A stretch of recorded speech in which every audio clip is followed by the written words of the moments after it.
What's good, YouTube? It's your boy Roka. You guys have been asking me, so I'm gonna give you guys what you guys want. This is my hero deck profile for the current format. This is the same profile I used in my most recent vlog where I finished X1, and if the list played really well, this is definitely something I think is nationals ready. And how honestly, side deck may need a little tweaking. However, the deck played solid coming out of the main deck. Nothing really felt threatening outside of Source Soul. So starting off with 3 Stratos. I think it's a staple at this point. I'm finally glad a lot of hero players are adopting the 3 Stratos instead of doing the 2 Stratos or the 1 Stratos. I don't know why people were doing those. However, I'm glad people are seeing the light with 3 Stratos. 2 Shadow Mist. Shadow Mist is staple. 1 is too little. 3 is too many. 2 is just right. There are some XYZ builds popularized by Timothy Scott. His channel is Masked Hero. He used 3 because he uses like a lot of the XYZ builds. But outside of the XYZ builds, 2 is really all you need. 1 Liquid Soldier, really good, really powerful. If you're gonna run the double poly, you can run 2. However, you just really need 1. If you're resolving his draw effect more than once, you're probably in a bad position anyway. 3 Vision Hero Ferris, and I know some players are talking about maybe running 1 of this because they don't like the Ferris engine. I'm gonna say it like this, man. If you don't like the Ferris engine, don't play this deck. The deck revolves around the Ferris engine. Because if they stop increase for like an Ash Blossom, that's like a big choke point for us. Unless we have like a Fusion Destiny or like a Hero Lives to help us come back. So this is very important. You run 3. You start your deck with 3. You need 3, no exceptions. Also, no exceptions to increase. This is going to be argued up and down in the comment section, especially by the hero community. I like my 2. When I run 1, I always have bad luck and open up that 1 and I can't play. At least when I run 2, I might open up 1 a lot more because I'm running 2 in the deck. However, knowing I have 2 in the deck, for 1, allows me to resolve it twice in a duel, which happens a lot for me, especially going into mid to late game. Also, there's been a lot of times where if I open up the 1, I have an extra 1. And also, it's not really that bad of a brick. Like you can open up 2, which is really rare. However, yeah. 2 is like, okay, you're gonna lose. Opening up 1 is like, okay, you got pitch fodder for a Ferris. I like it, but you guys play what you want. And then 2 Vions. Vion is a staple. I don't feel like you need 3 because of 3 Stratos. I mean, I will say this though, if you don't want to run 3 Stratos, you want to run 3 Vion instead, that's perfectly fine. Go based on how you feel like the deck should be played. Now, that's in Hero Dark Angel. Shout outs to D-Time, the best Destiny Hero player on YouTube. He put the entire community on with this tech. I didn't run it for a while in the main deck, mainly because I didn't feel like I needed it. But considering last format and also the format we're in, Despia is arguably the best deck. So considering Despia is the best deck, this is the time to run this card main deck. Anytime a deck like that revolves around all spells that don't main deck outs to this card, you should be main decking this. Now I will say this is not always my go-to when I'm making my board. However, if you have it and if you open it, right, the way I play this card, like if I open it and I can make it and give it to my opponent, I will. However, I'm not going to always just blind Dark Angel because a lot of decks are playing things like Link Karibo, Link Garibo to out it. And some decks can just synchro it off. So giving them a free monster really ain't going to do nothing. However, if you know for a fact you're going into a highly anticipated Despia tournament, like a big event, like a local tournament or like a regionals or YCS, just main deck it. 2 Malleys, really good. 1 Denier, really good. 1 Plasma, really good, really powerful. I mean, this is already the Destiny Hero engines you need, in all honesty.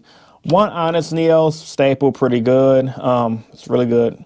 Some hero players cut it from their decks. This is an OTK-based deck. It has a little bit of controlling it can do with going first turn Dark Law and DP and Plasma. However, the main purpose of this deck is the OTK. And also, people, I don't know why, when I play at locals, like, a lot of people, when I play my hero deck, they're like, oh, you actually run the Honest Neos? It hasn't happened in a while because people tell me in my shop all the time, like, you're the only hero player. I'm the only hero player they respect because I'm like the only hero player that usually beats them and plays the deck really well, and at least in my area. Now, there's other good hero players in my area, but I get a lot of respect playing this deck, and that's mainly because I run things like Honest Neos. Tried and tested card. I mean, it pumps it up. It's a free boost. Like, people never see it coming. I love it. I always run it. Then to round out the deck for the format, 3 Ash Blossoms, mainly because Despia is the best deck. I did watch Joshua Smith's video. Shout outs to him. He was talking about how he don't know how good Ash Blossom is. So he might want to run Ghost Spell over it. However, I can always tell you guys, like, when I run Ghost Bell is a good card. However, it's not Ash Blossom. Ash Blossom is going to cover your rogue deck matchup. And as a rogue player myself, I know how important it is to target the rogue decks. So I'd rather, if you guys are thinking about main decking Ghost Bell, Ash Blossom main deck, side deck the Ghost Bells, you should be good. I'm probably going to add Ghost Bells to my side deck as well. Now to the spells. 3 Hero Lives, staple. I hope Konami never hits this card because apparently it's getting used in other decks, but for right now, we're going to keep it at 3. 3 Fusion Destiny. Thank you for Konami for giving us back 3. Consistency, all that good jazz. I love it. 3 Mass Change. I saw some stuff in the hero community talking about they want to cut Mass Change because Dark Law is not relevant. Like I said, man, play what y'all want. The only way I think cutting this is viable is in the Destiny Hero build, which is Plasma Focus, and only because you're going to run D-Force. But even then, Dark Law, especially in this metagame, bruh, too powerful. And I also, as well, like, you can OTK just by battle phase, mass change for game. So I like my 3. I've been running 3 since 2015. I'm going to continue to run my 3. 1 Miracle Fusion, 1 Poly. I love this alternate artwork of Poly, so sexy.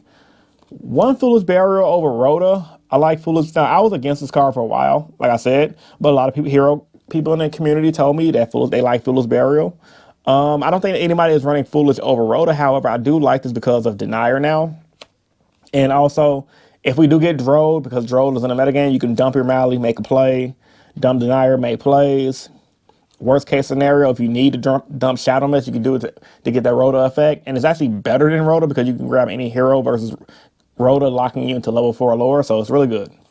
Call by the Grave, I think it's a staple of the format now, honestly. It's really good. Hand traps are everywhere. You're going to see Ash Blossoms everywhere this format. Some people are still main decking Droll, at least from what I've seen at locals. So, yeah, you still want to run this card. Also, considering everyone's still running hand traps, 3 Triple Tactical Talisman. I freaking love this card, bro. Yeah, card's so good. Because with heroes, right, people are going to always side deck Nibiru. And or people are still main decking Drolls, Ash, thing like that.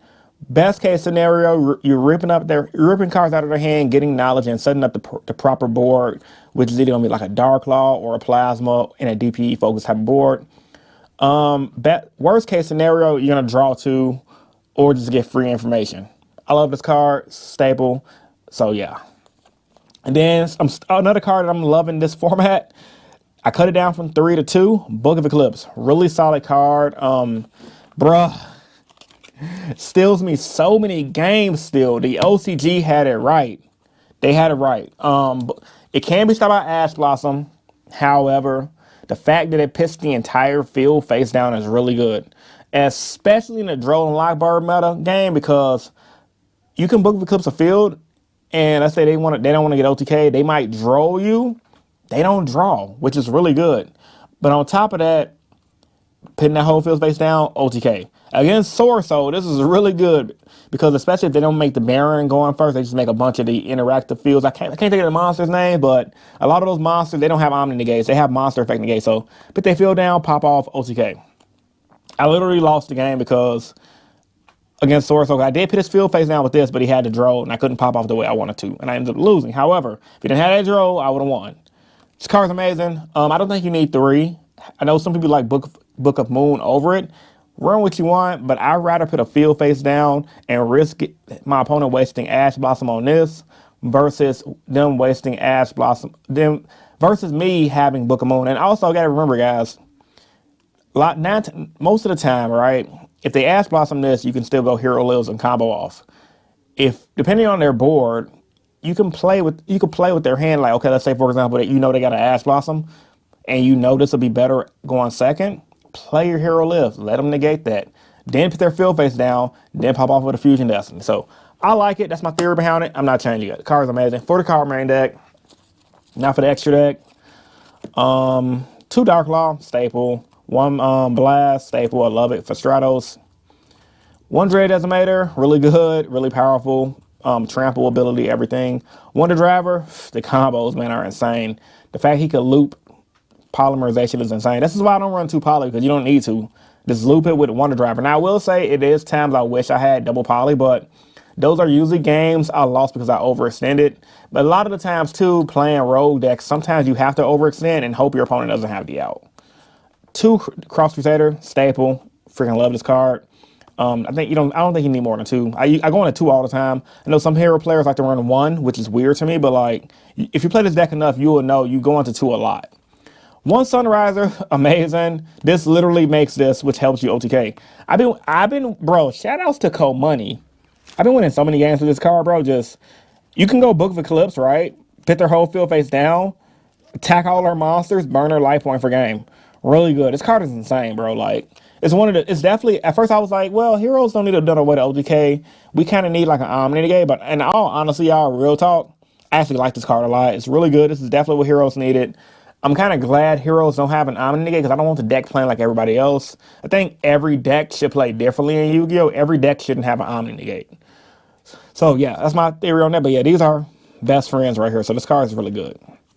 You run Escurito because a lot of the time when you're locked in a Fusion Destiny, you might have a Miracle Fusion and you might want to bring out a Dark Monster to attack for game. I've lost game when I cut him. I lost so many games that I could have won if I played them because I was locked under Fusion Destiny for Dark Monsters and I had Miracle Fusion and I could just play Miracle, bring Escurito, and attack for game. So you run Escurito for the time when you get locked out. Really good. Ab Zero, I already know it's broken. This is for when you get drilled and let's say you have nothing else you could do and you know your opponent's not going to expect it. A lot of the time you can go Hero Lives, Stratos. Your opponent's like, okay. You can be like, okay, grab Stratos. They're like, okay. They'll have a field of Omni negates. You can be like, normal summon Stratos. They'll be thirsty. Negate. You can be like, hold on. I didn't say I was going to negate. No effect. Okay. May Baguska. Put their whole field in defense mode. And then that's going to give you some time to stall until you draw something like this or whatever else you have in your deck to try to come back and win. It's win me games a lot. People never respect Baguska, especially nowadays. Dangerous for as another Fusion Destiny target, and especially considering we have the Dark Angel now, you can send him and Shadow Mist to get a free search and do what you need to do. DP is a staple, obviously. Dystopia for when you go on a close to time. It's really good. Like, it's kind of crappy that you win in time with it, but who cares? 3 Nib for my side deck. Might change it. I don't know yet. I kind of like it. Despia kind of gets hurt by Nibiru. That's like Soroso get hurt by Nibiru if they don't make Baron, which sometimes they do figure they're not going to run into Nibiru because they didn't see a game 1 and then you Nibiru them and then you're good. Staple. 3 evenly matched for like that's like Trap Tricks in the back row decks. 3 anti-spell fragrance because freaking Despia is a thing. Flip it up. When you make Dark Law, you pretty much win. They might have that quick play Despia card to try to do something during the draw phase so that you don't anti-spell them. However, I mean, if you still have this, you pretty much cut off most of their turn. They're going to end on a mediocre board, and you should, in theory, win that game, especially if you win first. 3 Drows. I don't know how I feel about Drow right now. No, honestly, I know people, like I said, people in my shop are still main decking it. I don't really know what decks is really good against other than Super Heavy Samurai. Maybe you guys can let me know in the comment section down below. I'm just running it right now. I might cut it for Ghost Bell, and I'll honestly, but we'll see. And then 2 Lightning Storm because it got limited. I didn't really know what to add. And then a Twin Twister. So these cards right here, I didn't side into them not once. Actually, these 6 cards, I didn't side into them not once at my local shop the other day. So these are all hit or miss depending on how I feel about the meta. But this is just what I've been running with. And so far, my deck list did me good. I finished X1 in the first tournament. So tell me what you guys think about this video. Comment down below. Like the video if you're new here. If you guys want to subscribe for more. It's your boy Rogue Hero, and I'm signing out. Peace. See you guys in the next video.